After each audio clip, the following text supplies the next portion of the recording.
Hello, everyone. Hello again. Hi, Paolo. We are starting now. Thank you for letting all of the other attendees join. Welcome to FSMA Friday. We are going to go over nudges, habits, and pure power, applying behavioral science to food safety. I am so excited I'm super excited to introduce Mary. Mary comes from the Atchison Group. She has nearly 20 years of experience in food industry. She's held various positions in technical and managerial roles within these companies. She specializes specifically in manufacturing food safety and quality. She's worked with compliance, regulatory, GFSI, and customer requirements as well. Mary, wave to the group, and then we will get started from there. I'll hand it over to you, Mary.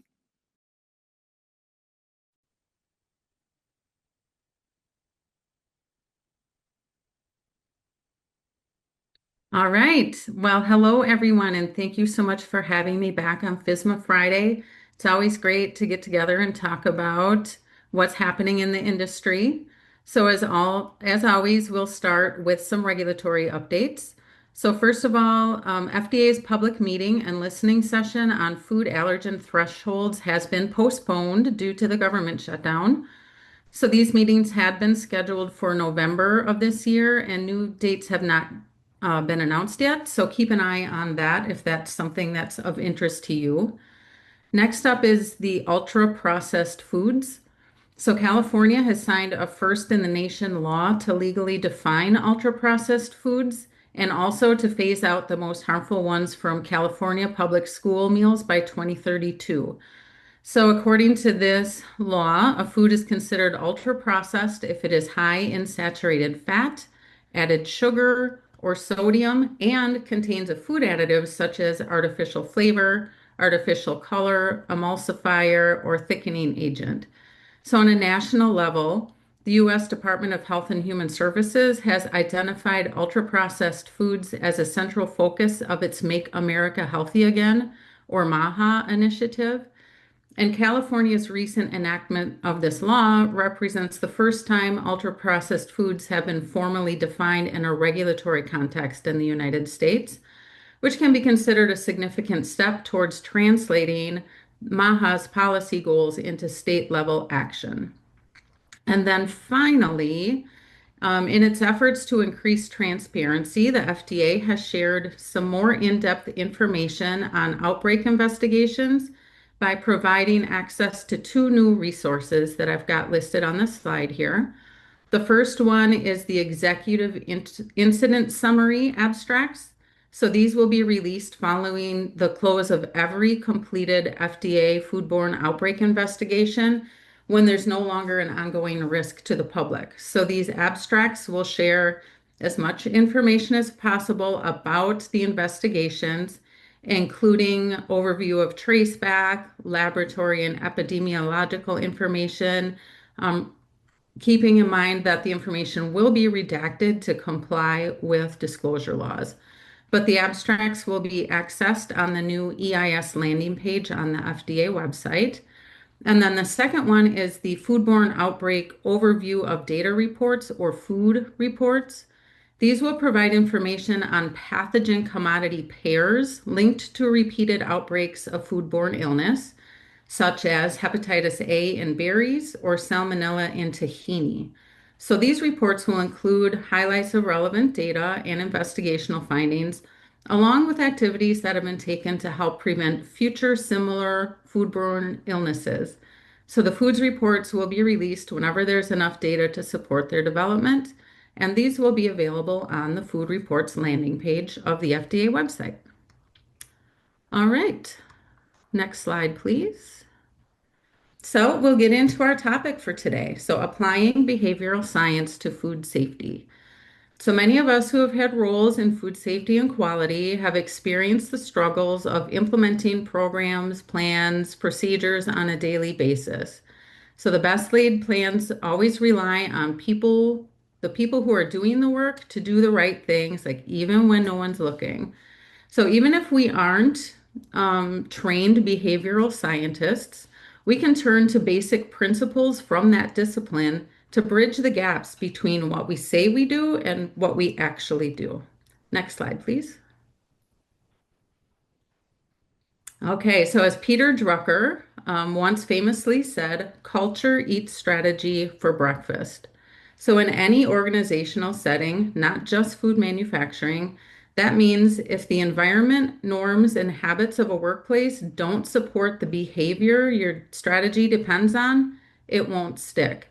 So, our goal is to design systems and cues that make the right behaviors the cultural default.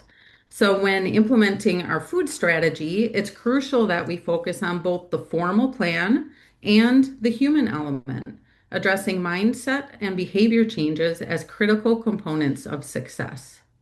Next slide.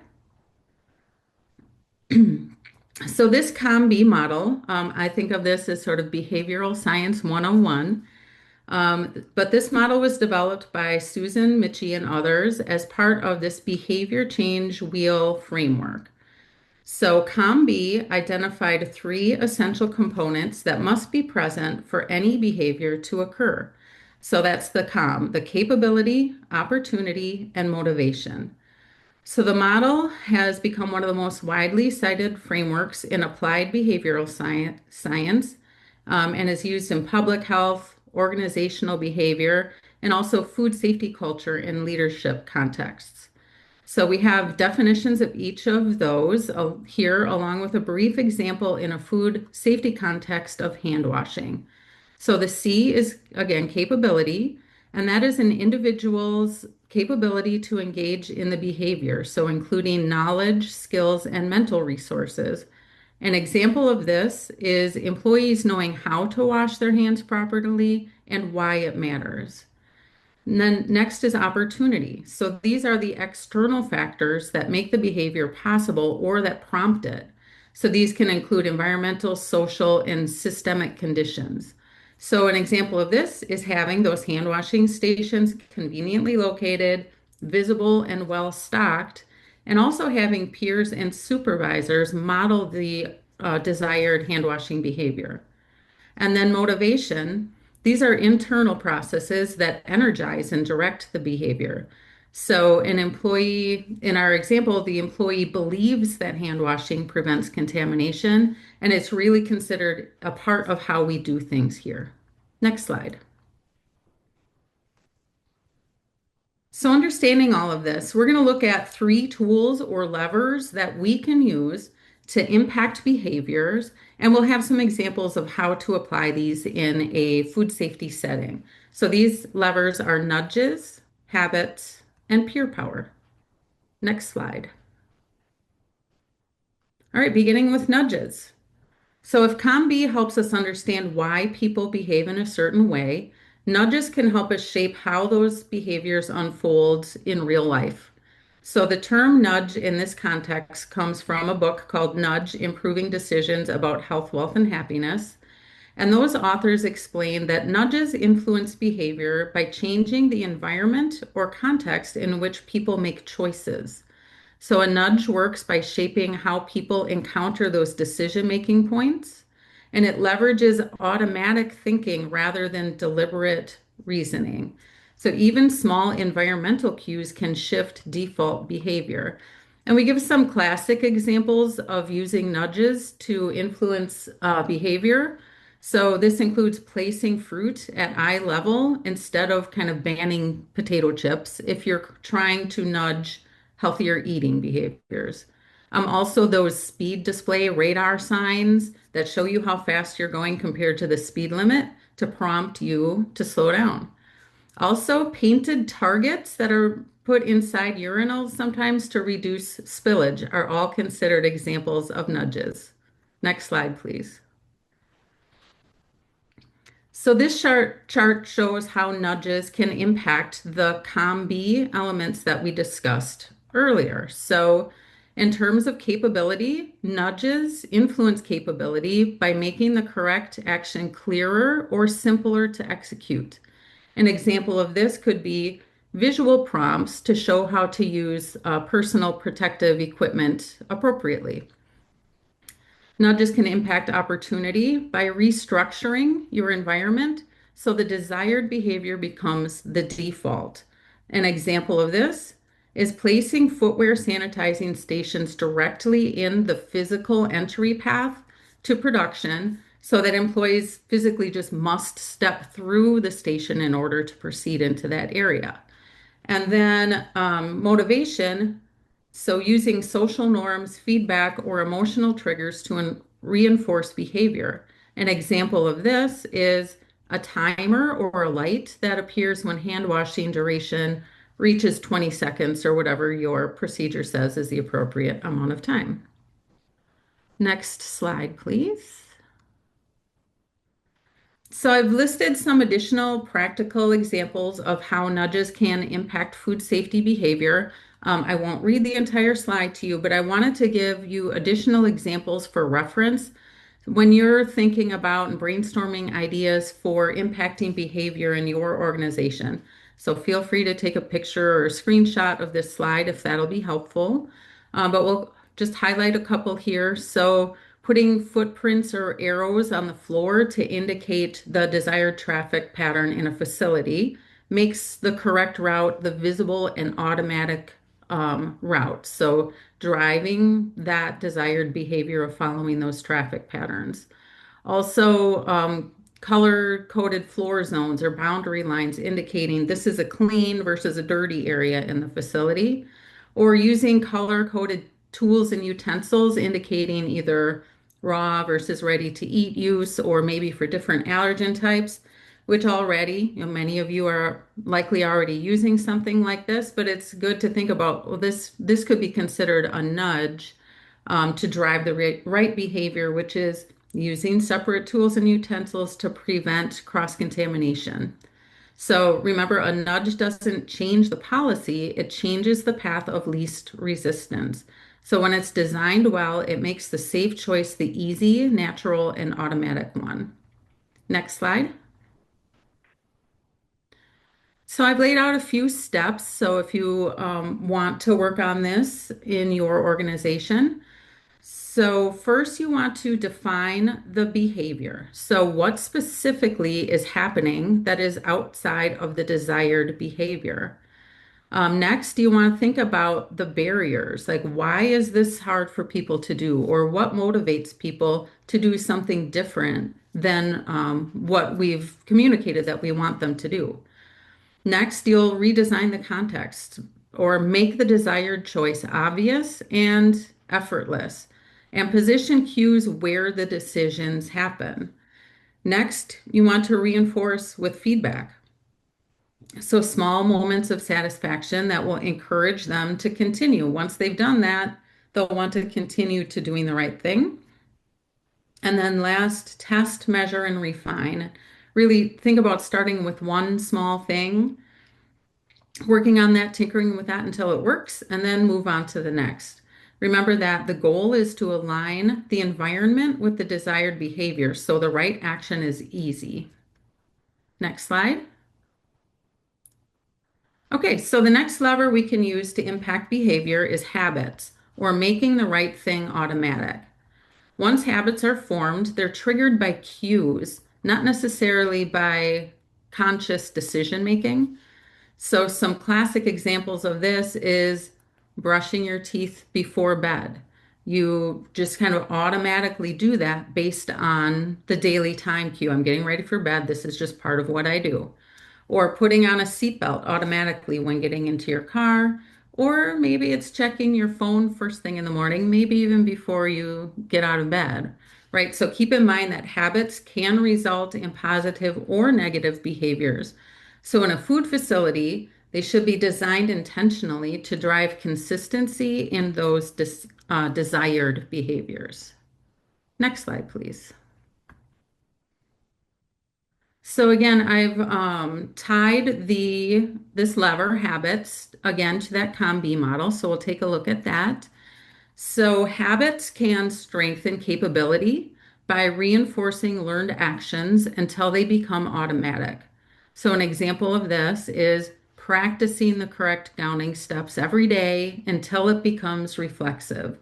And I think of this example in cases where sometimes there's kind of a complicated gowning procedure where maybe you have to sit on a bench and take your shoes off and flip your foot over to the other side, right? It's a little challenging at first for some people when they haven't done that before. So you can, like, let's do it together every day until you've just got it. Now it's reflexive. It's part of the habit that you have each day when you enter that processing area. Also, habits can impact opportunity, where stable environments and cues trigger the habit loop. So you want to have those, your environment and those cues be the same so that people just automatically associate the desired behavior with something that naturally happens throughout the day. An example of this can be having consistent entry sequence requirements at every entrance to the processing areas. So first I gown, then I wash my hands, then I sanitize my hands. And then motivation. So positive reinforcement turns behaviors into routine satisfaction. An example, employees routinely sanitize their work area at the end of shift because the visual cue of a clean workspace feels rewarding. Excuse me, next slide, please. So again, I've provided some additional practical examples of how habits can impact food safety behavior. Again, feel free to take a picture or screenshot if that will be helpful for you. We'll talk about just a couple. So recording a cooler temperature at break change. So anchoring that behavior to a predictable moment in the shift. So let's say you decided we need to record the temperatures of this cooler 3 times per shift. How can we make sure people are going to remember to do that and make that part of their day? Likely people aren't going to forget to take their breaks, right? So if they're taking a morning break, a lunch break, and an afternoon break, you could potentially tie those temperature checks to those moments throughout their shift to make it a habit. Also, inspecting utensils after cleaning and before they're stored. So the habit can be embedded in that cleanup sequence, right? You just want to make sure that those utensils are inspected, they're in good repair before they're used, but working it into that cleanup sequence can make it a habit, something that people just sort of automatically do. So remember that strong habits form when the cue stays consistent. So the place, the time, the sequence will tell the brain what to do next eventually without even having to give a reminder. Next slide, please. Okay, so a few steps to designing and strengthening habits. So first, again, identify the routine behavior that you want to occur automatically. Next, establish a clear cue. So link that to a consistent signal, a place, a time, or a sequence. Next, simplify the behavior. Make the correct step the easy one. We just talked about this in nudges. So there is some overlap here, but make that, as you're helping people to develop the right habits, you making it the easiest, the path of least resistance will make that easier to do. Next, reinforce and reward. So celebrate consistency and small wins. And then monitor and adjust. So if things change, those habit cues might need to be reestablished. Remember that repetition builds confidence and reward maintains it. Next slide, please.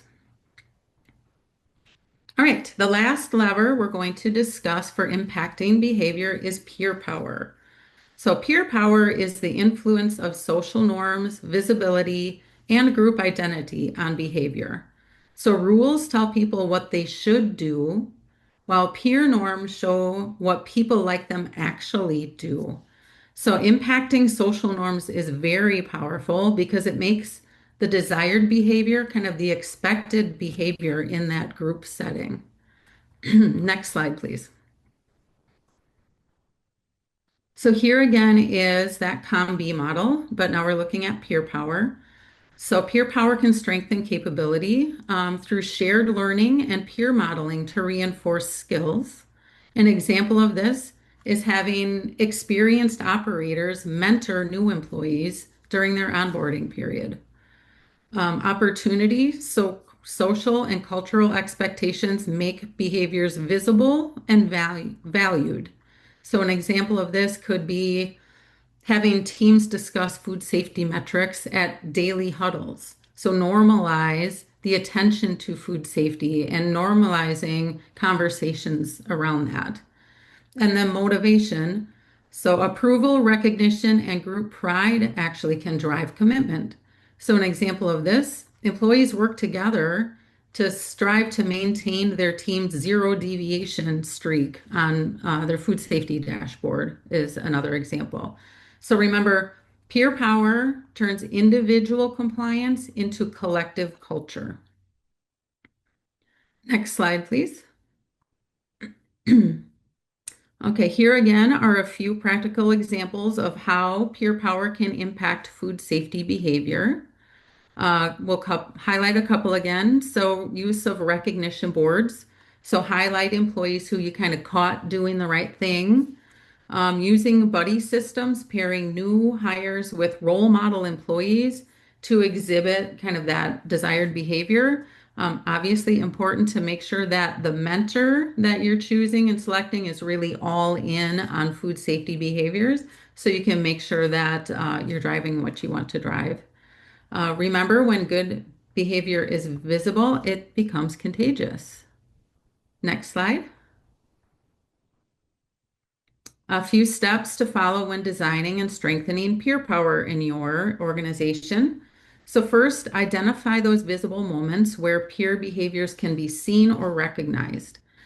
Number two, make the norms explicit, like use shared language. This is how we do things around here.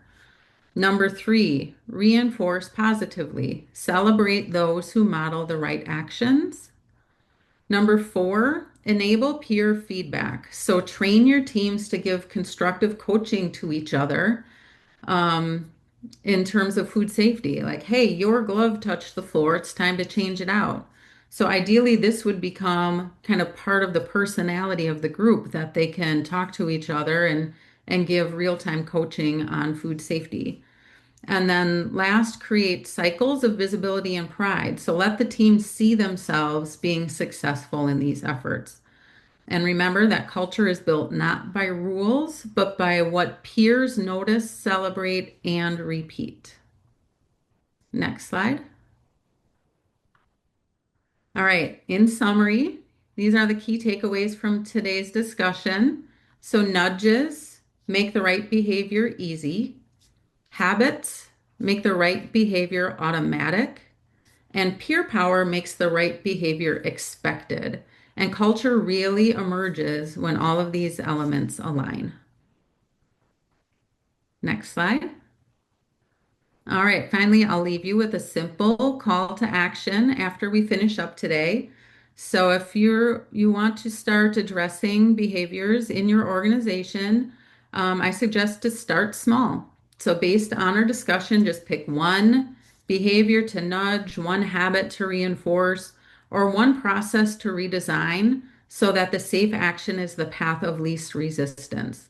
Then recognize and celebrate visible peer modeling to reinforce those positive norms. Again, start small, test it out, try it, modify it, repeat as needed as you continue this ongoing journey of strengthening your food safety culture at your organization. Next slide.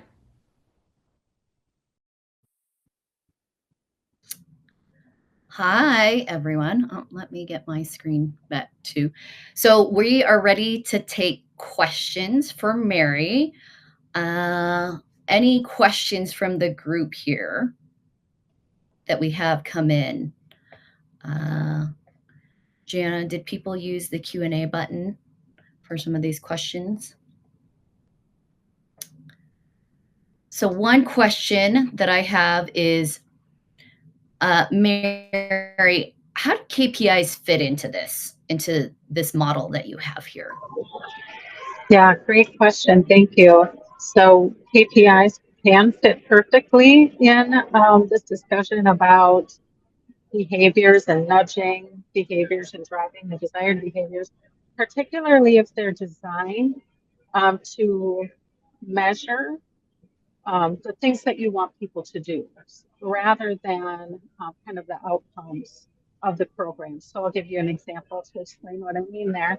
If we design more of some of our metrics to measure leading behaviors, such as completing our master sanitation schedules or conducting our CAPA and investigations within a certain time frame, then making those things that the team is working towards certain targets and in relation to those behaviors, that's where we really can impact that peer power.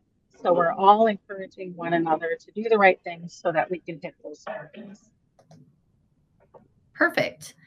And then we have a question in from David Baxter. Great presentation, he says, Mary, thank you. What are some ways to measure food safety behavior, surveys, direct observation? Thank you. Very good question. Thank you, David. At the Atchison Group, we have done quite a bit of work and we continue to do work with our clients in relation to food safety culture and measuring that. And we know that it's tricky. It's different than a lab test where you get a quick certain result. But we do use a combination of things like you mentioned. You can do those surveys where you're asking people for their perceptions about food safety behaviors. We do tend to think of those as a measurement of the food safety climate. So a point in time, this is how people were feeling. So we like to use that as part of our measurement and use that in combination with, again, how are we delivering against those food safety programs that we've got in place? Are we executing those according to plan? And also we'll use interviews where we talk to members of different functional areas in an organization and give them some more kind of open-ended questions about food safety behaviors.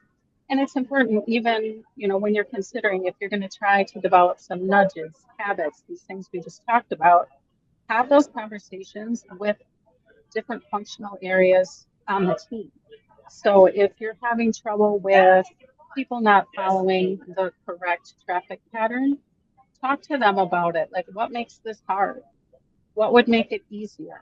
So that together you can remove those roadblocks and continue to encourage the desired behaviors.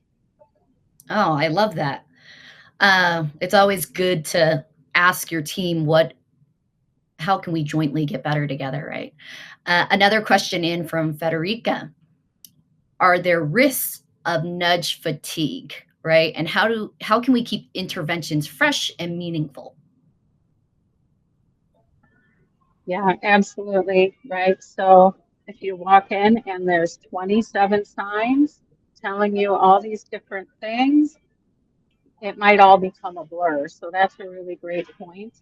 Um, they say that the best designed nudges really happen where the decision making happens. So I think being very deliberate about where, if it's a visual reminder, for example, put that exactly at that spot where that decision is going to happen and try to maybe eliminate some of the other things that are more general messaging, for example, to a different location. And we also think about, like, let's keep it fresh. Let's change it out from time to time, even if it's the same message. Maybe we change the graphics, the visuals, because eventually, we see it so often, we just kind of might not see it at all. Great point. Thank you. Yeah, like just changing out the color background on the same message on a poster and then putting up a new poster. Another question that, Oh, go ahead.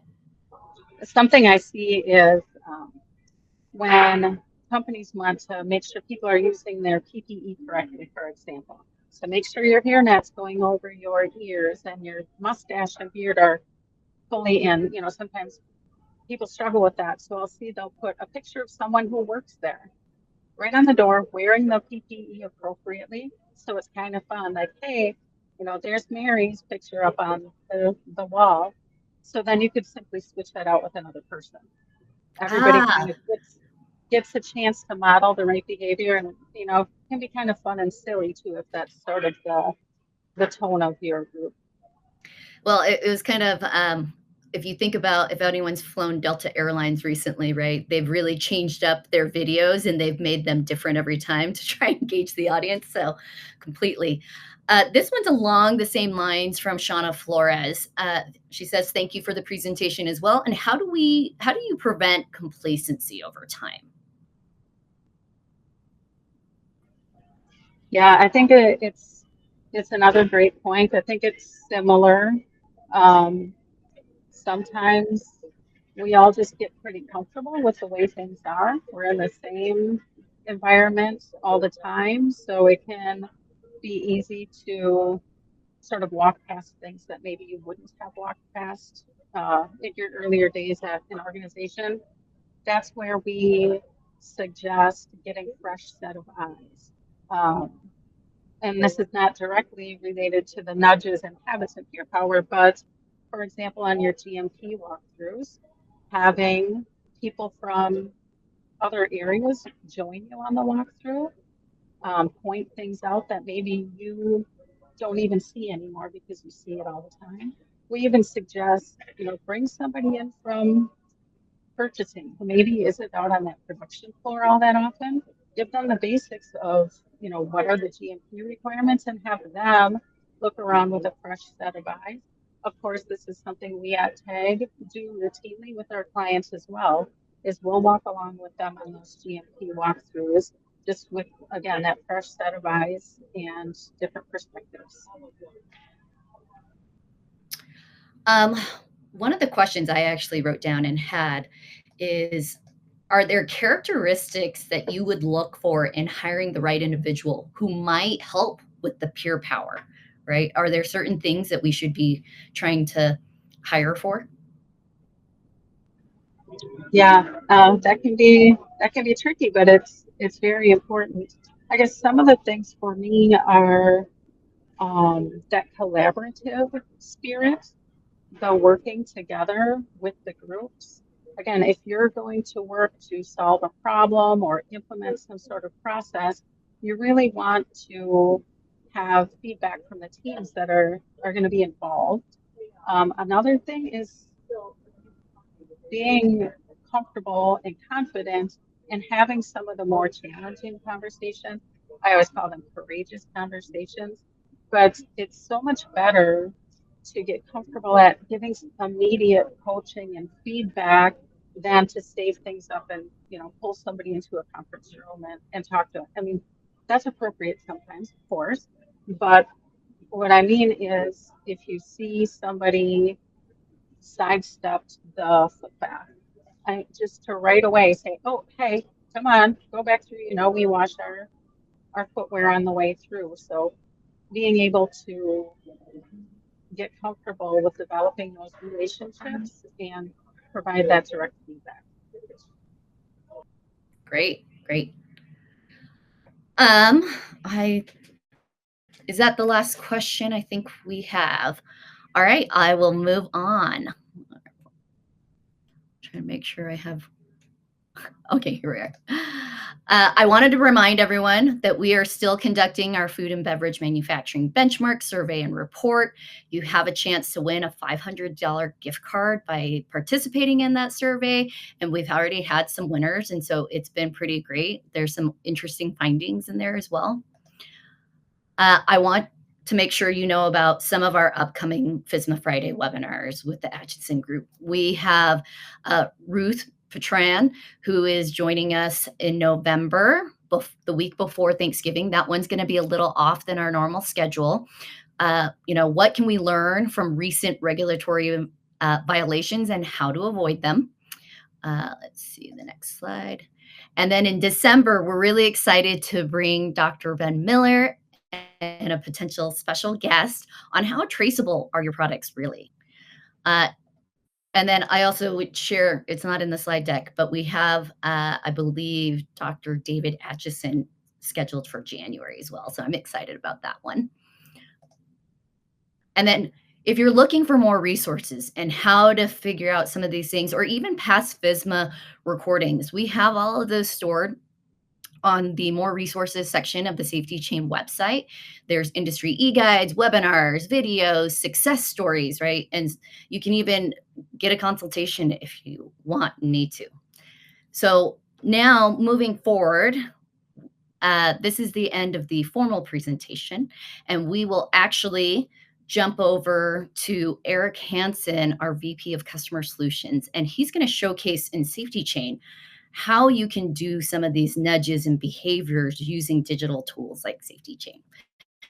So he'll actually go through a couple scenarios for you in the Safety Chain system.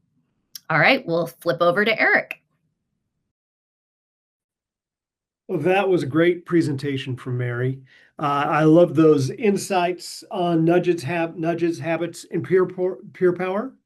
I want to talk now about how you can have a digital multiplier to influence the behavior and cultivate the food safety culture. Digital multiplier to leverage for nudges, driving habits, and building that swell of peer power. Let's take a look. I'm going to start with a simple GMP audit. This whole discussion is going to be framed around the a GMP audit, GMP observation framework. I have this audit. My first nudge here is this audit that appears in my inbox as I'm an FSQA manager or supervisor, somebody who's responsible for conducting these audits. I get the audit assigned to me to complete at the appropriate frequency. I would recommend for this type of thing, this is a relatively lightweight audit, at least daily, if not even shift-wise. We'll open the task. It's already assigned to the appropriate area, and we'll complete the audit. So I'm going to walk through looking at the various elements. I am shift 2 now, slipping into shift 3 maybe. We're looking at the PPE. Everything looks good. We're looking at the walls and the ceilings. Everything's clean and free of condensation. Areas clear of foreign bodies. No product-related contaminants are on the floor. We've got sink and foot baths or tidies. Or wait, I think I'm noticing actually that there are no hand towels. So no hand towels. Let's note that. Available. And this will go out in a notification. I'm going to leave this unresolved if I took care of it on the spot. In other words, if I refilled the hand towels myself, I would resolve it. But this is going to go out in a notification to the appropriate party. We're just verifying we've got no signs of pests. We've got no other issues. I'll make a submission, and that is quick, simple, and clean GMP audit specific to the area. Shouldn't take too long to do, but all the while I am nudging my employees into their appropriate behaviors by observing them, by providing them real-time feedback, and by correcting them when necessary. We now, if we're doing those audits at a regular frequency, daily, shift-wise, for example, in every area, then we're going to begin to collect some very interesting data. And that's what we're looking at here. I'm looking at what we call at Safety Chain the exceptions page. So I'm now looking at everything that failed. And this would be a regular process. So with my team, I'd have a stand-up meeting at least every shift to look at the results of this auditing for the 24-hour period for the shift, and at certain frequency at over longer time ranges. And this is showing me all of the audit findings. So I can look out and I can see that my A8, the entrance, exits, corridors, and boot wash area is an offender, right? I have more issues, more non-compliances observed here than anywhere else. That includes the hand towels that we just observed, fire exits and doors and pests, etc. So this is giving me the high level categories that failed. And I can look down and I can see the status of each check. So you can see at this level, it becomes very tactical. And that's why we do advise shift-wise, at least daily, to making sure we're looking at what is effective, what is not effective, and we're cleaning up any findings. This is so important for driving that behavior change and building that culture, because people will begin to understand that what they do matters, right? They'll begin to see the area getting clean. They'll be hearing that feedback. And there is some satisfaction, frankly, in discovering an issue and fixing it, checking off the items on your list. And that's exactly what we'll be doing. So you'd go through this list. You would see some things were corrected on the floor, some things were not. In this case, there are some peeled labels. We requested this be cleaned up. We could go back and observe and sign off on this when we've confirmed that that's cleaned. But what we would ultimately be working our way through this checklist until we've got all the items addressed, or at least a plan for getting them dressed. And what we would see over time doing this consistently, and we would be able to trend this, is that we will be seeing fewer and fewer issues. We also have the ability through a process like this to change the points of emphasis. I don't know if you were watching very closely, but there was a couple of points of emphasis on hygiene. Are people clean? Are the hand washing processes appropriate? These types of things. These are easy to change as issues come up and emphasis arise, and you can really use this to drive behavior. Well, let's take a look then at the next approach. So this is our audit. It's a regular thing. We're going to do it, as I mentioned, every day or every shift. But with this mobile device, we have a very quick and lightweight tool that we can use to lodge an observation anytime we see it. It doesn't have to be part of a scheduled audit. Our supervisors should be out on the floor pretty regularly. This is the type of thing that actually works very well from a phone. You're seeing my tablet here, our tablet mobile interface from Safety Chain. But I can open up my GMP observation. When I notice something on the production floor, say I'm in area 2. I'm here on shift 2 still. And maybe I saw something that deserves a shout out. I saw something great. So we're not just correcting bad behavior here. We want to make sure we're recognizing and rewarding good behavior. So I'm going to capture that.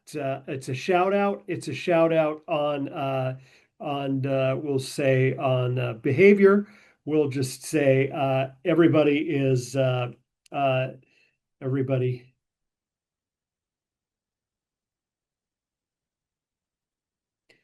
Productive, clean, and orderly. I can see I got a couple of typos there. My apologies. I just changed my keyboard. Shouldn't have done that right before the demo. So we're going to lodge our comment or compliment in this case, and you'll notice I'm providing a score. So I get 2 points for a shout out. I get 1 point for a compliance. It's a point of emphasis. They're doing the right thing. And we want to make a point of emphasis about it. And they will lose 1 point for a correction.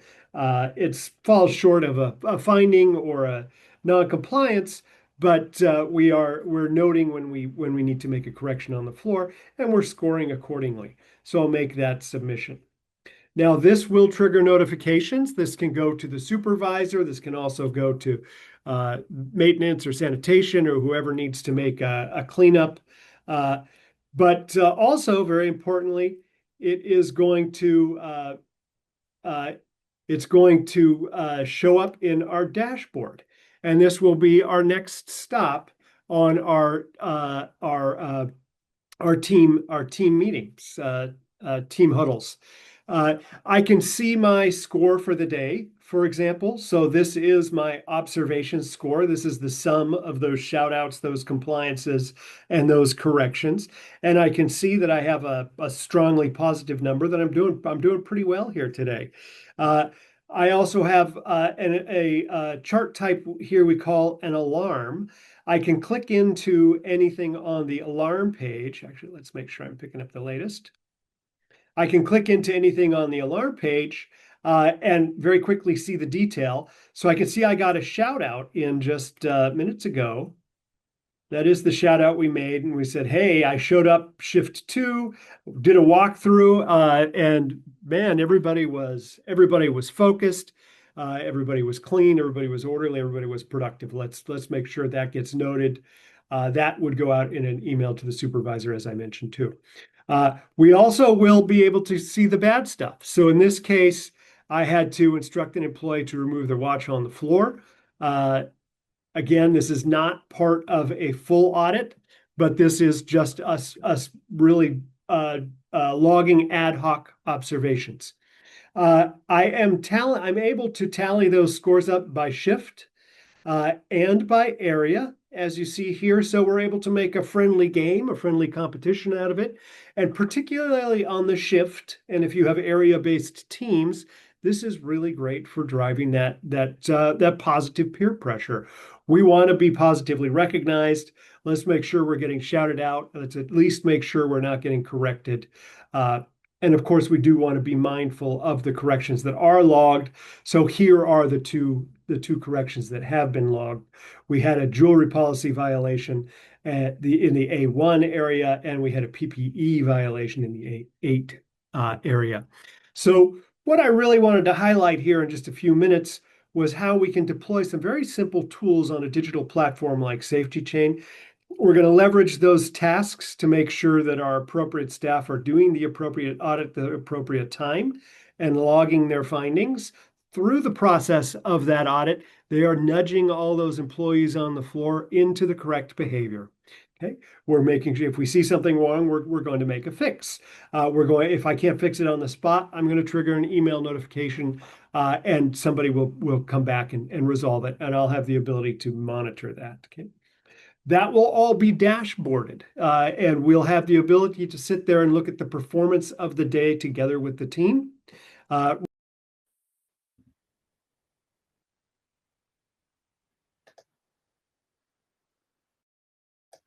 All right. Thank you, everyone. That concludes the full webinar. I hope to see you all in November again. And a reminder, we will send out a recording and the slides after this. All right. Happy Halloween, everyone. Bye.